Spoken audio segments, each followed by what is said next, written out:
में से 3-4 बच्चे घरों को वापस आ गए, फिर आपका सारा ये कोई नहीं आएगा। किस तरह आप कहते हैं कोई नहीं आएगा? शाहीन साहब किस तरह? ज्यादा से ज्यादा फांसी, खुदा तो मेरी हस्ती को भी नबूस कर देता अगर खुदा 1 आदमी, 2 आदमी, 3 आदमी, 10 आदमी, 15 आदमी, 20 आदमी खुदा का नाम। लेट नवंबर 1999 लाहौर पुलिस अपने रोज़मर्रा की ड्यूटी में मसरूफ़ होती है। वो अपना मेल बॉक्स चेक करते हैं तो उन्हें एक लेटर मिलता है, एक खौफनाक कन्फेशन लेटर। मेरी गिनती 100 पर ख़त्म होती है। यहाँ मेरा मिशन ख़त्म हुआ।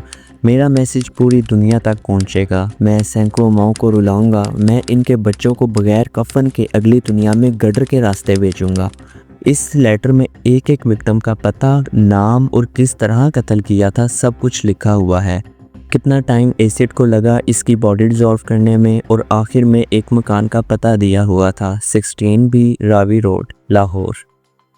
Deputy superintendent of police Tariq combo अपने साथ कुछ पुलिस ऑफिसर्स को लेकर इस पते पर पहुंचते हैं। दरवाज़ा खोलने पर एक शख्स बाहर आता है, 38 साला जावेद इकबाल। पुलिस इससे इस खत के मुतल्लिक सवाल करती है और मज़ीद डिटेल्स मांगती है। जावेद का बर्ताव बदल जाता है। वो अपने सर पर बंदूक रखकर कहता है कि अगर वो यहाँ से ना गए तो वो खुद को गोली मार देगा। पुलिस बगैर रुके, बगैर किसी सवाल के, इवन बगैर किसी चेकिंग के इस घर से चली जाती है और इन्हें लगता है ये आदमी मजाक कर रहा है। ये क्यों किसी का कत्ल करेगा, वो भी 100 बच्चों का।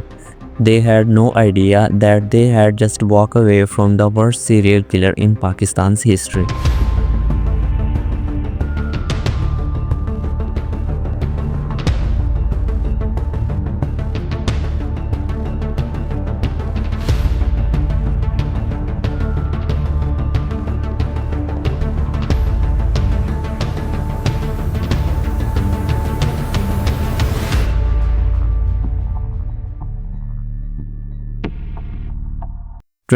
नवंबर 1999 डेली जंग न्यूज़पेपर के बाहर एक पैकेज आता है जो जमील चिश्ती के हवाले कर दिया जाता है, जो इस वक्त के क्राइम रिपोर्टर थे। वो पैकेज को ओपन करते हैं और जमील चिश्ती साहब को बच्चों की तस्वीर मिलती हैं और एक खत जिस पर लिखा हुआ था, आज मेरा 100 बच्चों को कत्ल करने का हदफ पूरा होता है। आपको साथ इन तमाम बच्चों की तस्वीर मिलेंगी, क्या हैं वो, कहाँ से हैं और कौन हैं। मैं चाहता हूँ आप अपने अखबार से इस दुनिया को बताओ कि मैंने क्या किया है। मैं अपने 32 सफ़ात की डायरी आपको दे रहा हूँ। वो मेरे 100 कत्लों का मुकम्मल कन्फेशन है। आप मेरे मकान पर जाओ तो सब सबूत मिल जाएंगे। जब आपको मालूम होगा कि मैंने क्या काम किए हैं तो पूरी दुनिया हिल कर रह जाएगी।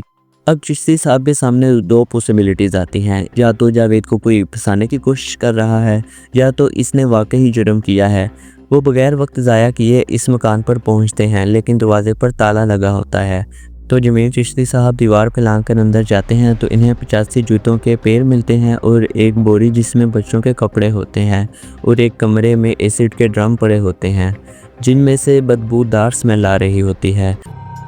मैंने जब ड्रम खोला तो आप सोच भी नहीं सकते मेरी क्या हालत हुई। उसमें लोथड़े थे और एसिड से मेरे हाथ जल गए। तो वो सारा कुछ जो जावेद इकबाल ने कहा, सारा क्राइम सीन उसी तरह था। दीवार पर इन्हें चिपके हुए कार्ड्स मिलते हैं जहां पर डिटेल्स लिखी हुई थी। कुछ बॉडीज़ को जानबूझकर मैंने पूरी तरह डिज़ोल्व नहीं किया था ताकि अथॉरिटीज़ इन्हें पहचान सकें, और मैं अब दरियाए रावी पर खुदकशी करने जा रहा हूँ। न्यूज़पेपर ये रिपोर्ट्स पब्लिक करते हैं और इन सब बच्चों के नाम और एड्रेस मेंशन करते हैं। फिर इस घर के बाहर लोगों का रश लग जाता है। वहाँ पर मौजूद इन्हें बच्चों के कपड़े और जूते दिखाए जाते हैं। Javed Iqbal was on the run and the biggest manhunt Pakistan had ever seen was launched. 29 December 1999 Javed Iqbal daily जंग अखबार के दफ्तर पर दस्तक देता है और अंदर दाखिल होते ही अपना सरेंडर पेश करता है। मैं हूँ जावेद इकबाल, 100 बच्चों का कातिल। मुझे इस दुनिया से नफ़रत है पर मुझे कोई गिला नहीं। मैं मरने के लिए तैयार हूँ। जावेद इकबाल अगले कुछ घंटे जर्नलिस्ट से बात करता है और उन्हें एक एक वाक़े की डिटेल्स देता है। एक मिनट, आपने 200 बच्चे क्यों नहीं कत्ल किए? 100 क्यों? इंतकामन कर रहे थे ना आप? इंतकामन कर रहे थे। मेरे पास आज भी इतने पैसे थे कि मैं ये सिलसिला जारी रख सकता था। कितने पैसे अगर कल को आपने जो जितने मारे हैं उनमें से 3-4 बच्चे घरों को वापस आ गए फिर आपका सारा ये कोई नहीं आएगा। किस तरह आप कहते हैं कोई नहीं आएगा? शाहीन साहब किस तरह का? दफ्तर में बैठे लोग अथॉरिटीज़ को इन्फॉर्म करते हैं और कुछ ही देर में सैकड़ों फौजी और पुलिस वाले इस बिल्डिंग को चारों तरफ से घेर लेते हैं। इंटेरोगेशन पर जावेद ने बेचारगी का इजहार तो किया, लेकिन सिर्फ वो भी अपने लिए। इसका कहना था कि वो पुलिस सिस्टम की लापरवाही का शिकार था। As the pieces of the puzzles were coming together, more and more was coming out about Javed and his disturbing past. Javed Iqbal के भाई का कहना था कि वो शुरू से ही बहुत एग्रेसिव था। अगर किसी चीज़ की ख्वाहिश करता वो पूरी ना की जाती तो वो खुद को मारने लगता था।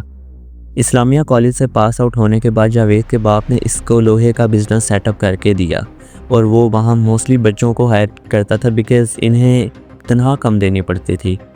लेकिन इस हायरिंग के पीछे एक और भी वजह थी। Javed Iqbal waza homosexual and paedophile tendencies. वो बच्चों से सेक्सुअली अट्रैक्ट होता था और इसने एक आर्केड वीडियो गेम शॉप खोली और जैसे एक लॉलीपॉप के इर्द मक्खियाँ इकट्ठी होती थीं वैसे गली के सभी बच्चे वहाँ इकट्ठे होते और वीडियो गेम्स खेलते थे। जावेद ने इस मौके का फ़ायदा उठाया और ज़मीन पर 100 का नोट रखता था इस उम्मीद में कि कोई बच्चा इसे ज़रूर उठाएगा। फिर वो शक में आकर बच्चों को लाइन में खड़ा करता और एक एक करके इन्हें प्राइवेट रूम में ले जाकर तलाशी देने को कहता और साथ ही इन बच्चों के साथ भयानक हरकतें करता था, जिसके बाद पेरेंट्स ने बच्चों को इन गेम्स में जाने से मना कर दिया था। फिर इसके बाद जावेद ने एक जिम और एक एक्वेरियम भी ओपन किया एग्जैक्ट इसी मकसद के लिए। फिर फाइनेंशियल क्राइसिस की वजह से जावेद इकबाल लाहौर शिफ्ट हो जाता है, जहां इसे परफेक्ट हंटिंग स्पॉट्स मिलते हैं। लाहौर दाता दरबार जो साउथ एशिया के सबसे बड़े सूफी श्राइन्स में से एक है, इधर बेशुमार बच्चे खाने की तलाश में आते थे। जावेद इन्हें खाने और रिहाइश का लालच देकर अपने घर ले आता था और मज़ीद बच्चे इससे बस अड्डों से मिलते थे जो अपने घरों से भागे होते थे। जावेद इकबाल की लाइफ में सबसे बड़ा टर्निंग पॉइंट तब आता है जब वो दाता दरबार से 18 साल के बच्चे को घर लाता है। जावेद ने इस बच्चे के साथ खूब ज़्यादती की, लेकिन रात जब जावेद सो रहा था तो इस बच्चे ने इसके सर पर राइफल का हैंडल मारा। पूरे मोहल्ले में चीखने चिल्लाने की आवाज़ें आई। पुलिस के आने पर जावेद ज़मीन पर गिरा हुआ था और इसके सर से मुसलसल खून बह रहा था और इंक्वायरी करने के बाद जावेद पर रेप का चार्ज लगता है और पुलिस इसे 100 कोड़े मारती है, जिसकी वजह से जावेद 22 दिन कोमे में रहता है। और जावेद की फैमिली इसके बिल्स देने से इनकार कर देती है, लेकिन इसकी माँ होती है जो इसके लिए खूब आंसू बहाती है। ये वाक़या जावेद के अंदर का राक्षस बाहर लाता है। जावेद ने कभी नहीं सोचा था वायलेंस और एग्रेशन इसके खिलाफ भी हो सकता है। Javed continues to run out of money that forced him into a rental house, B16 Ravi Road, and now Javed was set for revenge. मुझे इतना मारा गया कि मेरा सर कुचल दिया गया और ना मुझसे चला गया। मैंने ये सब बस बदले के लिए किया है। मैं 100 माओं को रुलाऊंगा, बिल्कुल जैसे मेरी माँ मेरे लिए रोई थी। 100 कोड़ों का बदला 100 बच्चों से। मई 1999 से जावेद अपने बदले का सिलसिला शुरू करता है और सिर्फ 147 दिनों में पूरे शहर से 100 बच्चे गायब होते हैं। सबसे पहले वो बच्चों की तस्वीर लेता था, फिर इन्हें बाहर एक अच्छा सा खाना खिलाता और फिर घर वापस लाकर इनके साथ घिनौनी हरकतें करता और आखिर में इनके गले पर चेन बांध कर इन्हें मार देता था और इन बॉडीज़ को एसिड के ड्रम्स में फेंक देता था। This continue to happen the 100 innocent childrens. Police के सामने कन्फेशन करने के बाद इन विक्टिम्स की बॉडीज़ को वेरीफाई किया जाता है और पूरे लाहौर में बस माँ के रोने की आवाज़ें थी। सड़कें खाली रहने लगी और माँ बाप अपने बच्चों को स्कूल जाने भी नहीं देते थे।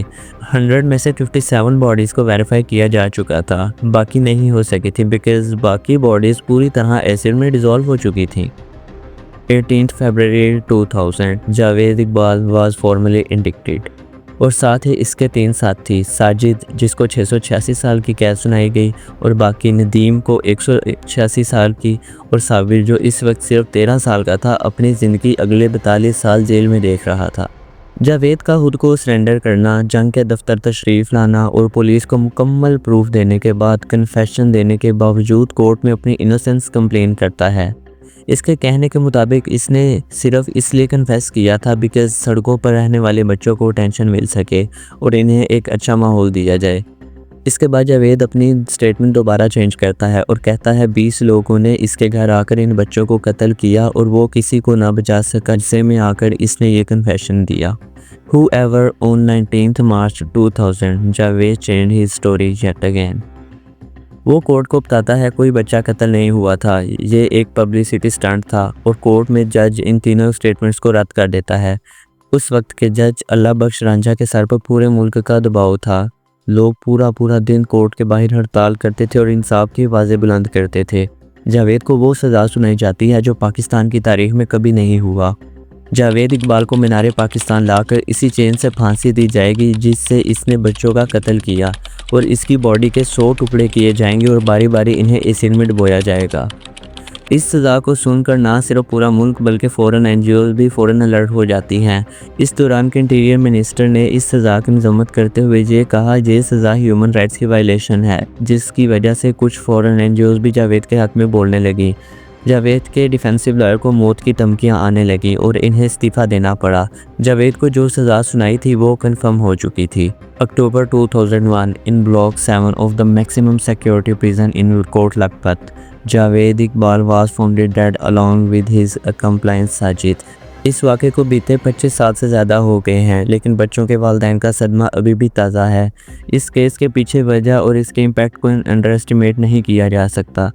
The horror, brutality and violence are still lingering in the public unconsciousness, while also raising many questions about the departments of the country who had been tasked to keep people safe. One can also think of those boys and their families and hope that such authorities never ever happen again. One can only think of those boys and their families and hope that such atrocities never ever happen again.